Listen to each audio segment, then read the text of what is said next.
Somme 79. C'est un somme Asaph.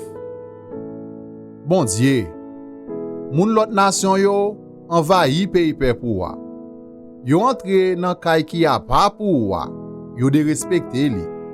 Yo fait la ville Jérusalem tourner yon pile wash. Yo kite kadav moun k'ap servi ou yo pour oiseau dans ciel vin manger. Yo kite kadav moun k'ap viv pour yo pour bête bois vin manger. Yo fait sans paix pour wa couler tant kou glo la rivière. Sans couler tant kou glo dans toute la ville Jérusalem. Pas de personne pour entrer kadav yo.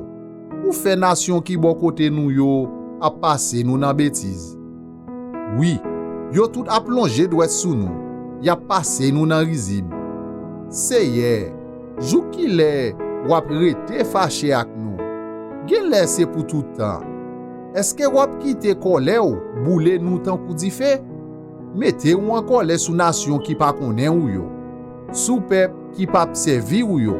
Parce que c'est yo même qui fin touye petit Jacob yo. Yo fin ravage pays côté yo rete ya. Tant pris, pa pini nous pour péché ancêtres nous yo te fait. Gen pitié pour nous. Presse vin aider nous parce que nous fin décourager net. Oh bon Dieu, ou même qui délivrance nous. Fait connaît c'est ou qui gen pouvoir. Vin porter nous secours. Délivrer nous. Pardonner péché nous yo.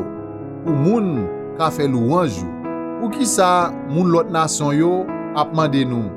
Côté mon Dieu nous an. Fait yo ouais devant nous. Jean wapini moun qui te fait sans serviteur ou yo coulé. Koute Jean prisonnier yo a plein non. Avec force point tout, délivrer moun yo condamné à mort yo non.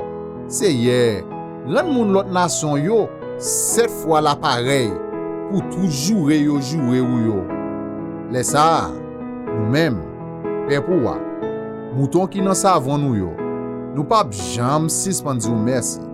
Petit en petit, n'a fait louange.